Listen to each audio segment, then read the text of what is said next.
اعوذ باللہ من الشیطان الرجیم بسم اللہ الرحمن الرحیم ان الحمد للہ والصلاة والسلام علی رسول اللہ اما بعد۔ اللہ پر توکل یا اللہ پر بھروسہ کرنا یہ اہل ایمان کی عظیم صفات میں سے ایک صفت ہے جو قرآن و حدیث میں جا بجا ذکر کی گئی ہے کہ ایک انسان جب اسے اختیار کرتا ہے تو زندگی اس کے لیے آسان کر دی جاتی ہے۔ کیوں؟ اس لیے کہ اللہ رب العالمین پر وہ بھروسہ کرتا ہے، اللہ پر توکل کرتا ہے، اور وہ یہ یقین رکھتا ہے کہ میرے ساتھ جو کچھ ہو رہا ہے وہ اللہ کے فیصلے کے علاوہ نہیں ہو سکتا۔ اللہ تعالیٰ نے میرے ساتھ خیر کا معاملہ کیا، خیر کا فیصلہ کیا، یا کوئی نقصان پہنچ رہا ہے تو یہ بھی اللہ کا فیصلہ ہے، اللہ نے اسے میرے لیے لکھ دیا ہے، تو اس بات کو بندہ مان کر چلتا ہے، تو ایسی صورت میں زندگی دیکھیں کس قدر آسان ہو جاتی ہے۔ سنن ترمذی اور مسند احمد وغیرہ کی روایت میں آتا ہے، حضرت عبداللہ بن عباس رضی اللہ عنہ فرماتے ہیں کہ میں اللہ کے رسول صلی اللہ علیہ وسلم کے ساتھ جو ہے وہ پیچھے بیٹھا ہوا تھا ایک دن سواری پر۔ اللہ کے رسول صلی اللہ علیہ وسلم نے فرمایا، یا غلام انی اعلمک کلمات۔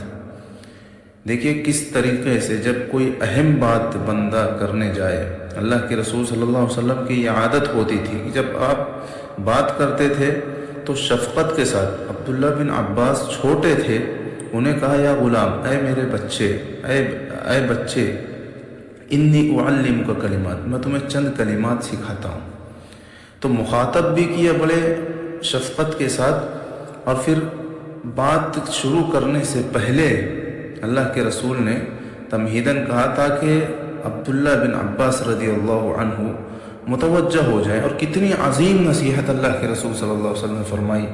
کہا احفظ اللہ یحفظک، کہ اللہ کی حفاظت کر،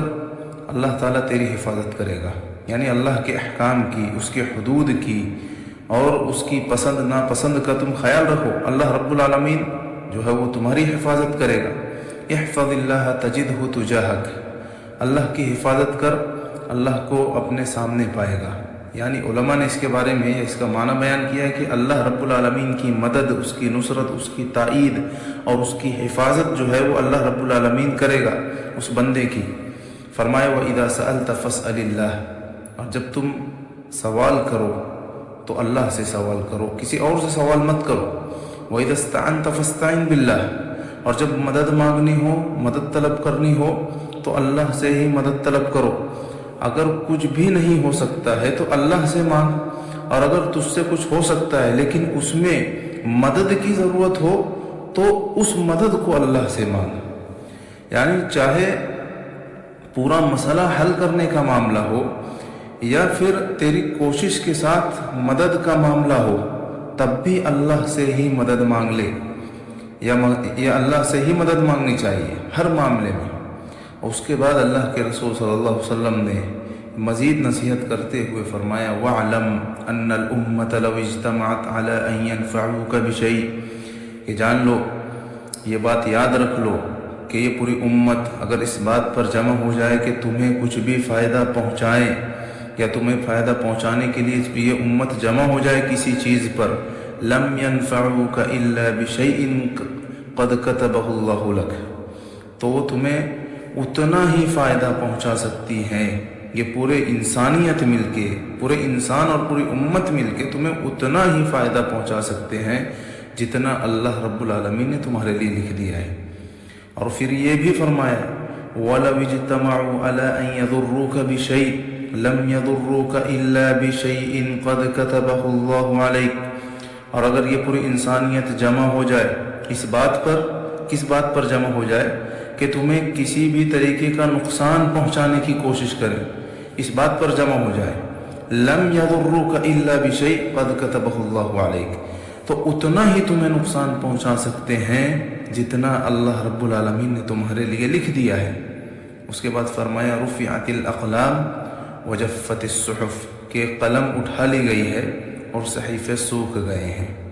دیکھیں اس حدیث میں توکل کی بڑی اعلیٰ مثال پیش کی گئی ہے کہ نفع ہو یا نقصان ہو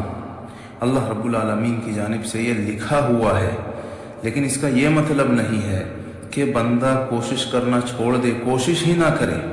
بلکہ بندہ اسباب کو اختیار کرے اور اس کے بعد اللہ رب العالمین پر بھروسہ کرے۔ ایک شخص اللہ کے رسول صلی اللہ علیہ وسلم کے پاس آیا اور اس نے کہا کہ میں اونٹ کو باندھ کر اللہ پر بھروسہ کروں یا کھلا چھوڑ دوں اور اللہ پر بھروسہ کروں کہ اللہ چاہے گا تو رہے گا ورنہ یہ چلا جائے گا۔ تو اللہ کے رسول صلی اللہ علیہ وسلم فرمایا کہ اسے اچھی طریقے سے باندھ لو اور پھر اللہ پر بھروسہ کرو، اس لیے کہ باندھنے کا کام یہ ہمارا ہے، ہمارے اعضاء کا کام ہے، یہ اسباب اختیار کرنا ہے، اور اس کے بعد توکل کرو جو ہمارے دل کا کام ہے، یعنی ظاہری جو اسباب ہے وہ بھی اختیار کرنا ہے اور باطنی اسباب بھی اختیار کرنا ہے۔ ظاہر میں ہمارے عمل ہے اور باطن میں ہمارے دل میں جو چیز ہوتی ہے وہ اللہ پر بھروسہ اور توکل ہوتا ہے۔ لہذا انسان کو اعضاء کا کام اعضاء کو کرنے دینا چاہیے اور جو دل کا کام ہے وہ دل کو کرنے دینا چاہیے۔ اللہ رب العالمین جو فیصلہ لکھا ہے وہ ضرور ہو کر رہے گا۔ تو ایسی صورت میں بندہ اللہ رب العالمین سے کبھی نا امید نہیں ہوگا کہ، اور یہ تاریخ اور اس بات پر گواہ ہے کہ جب جب بندوں نے اسباب اختیار کر کے اللہ پر بھروسہ کیا ہے وہ ناکام بھی ہو گئے ہیں، تب بھی وہ اللہ پر سے ان کا بھروسہ ہٹا نہیں ہے۔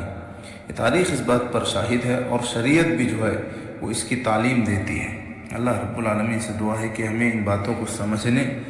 اور اللہ پر صحیح معنوں میں توکل کرنے کی توفیق عطا فرمائے۔ آمین۔